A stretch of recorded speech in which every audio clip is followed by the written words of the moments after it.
ओळखलत का तुम्ही मला या फोटोमध्ये? नीट बघा हां, कुठे आहे मी. चला, ज्या दिवशीचा हा फोटो आहे ना, त्या दिवशीचा मी किस्सा तुम्हाला सांगणार आहे.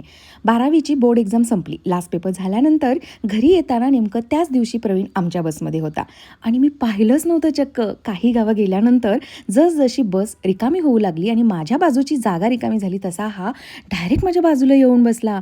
घाबरले ना मी. काय सांगू मी तुम्हाला त्यावेळची माझ्या मनाची अवस्था. संभ्रम, गोंधळ, भीती आणि त्यासोबतच थोडं थोडं छानही वाटत होतं. कारण मला तो आवडत होता. तुम्हाला माहिती आहे ना, 1 वर्ष तो आमच्या बसमध्ये आला नाही, पुन्हा बोलला नाही, मला काही त्रास होऊ नये याची त्याने काळजी घेतली आणि अशी मुलं मुलींना आवडतात, हो की नाही? आणि हा दिसायलाही स्मार्टच आहे. बरं, अगदी 10 मिनिटातच त्याचं गाव येणार होतं. तेवढ्या वेळेमध्ये याने विचारायला लगेच सुरुवात केली. "मग काय, काय ठरवलेस तू पुढे? पुढे काय करणार आहेस? इंजिनिअरिंग कर, तुला छान मार्क्स पडतील." वगैरे, वगैरे. आणि हेही बोलला तो, की "माहिती नाही आपण आता नंतर कधी भेटू की नाही." बरं, ही गोष्ट करते मी मार्चची. त्यानंतर पुन्हा जवळपास 1 वर्ष आम्ही खरंच नाही भेटलो. फोनही नव्हते त्यावेळी. घरी लँडलाईन आला होता, पण अजूनही आम्ही एकमेकांचे नंबर शेअर केलेले नव्हते.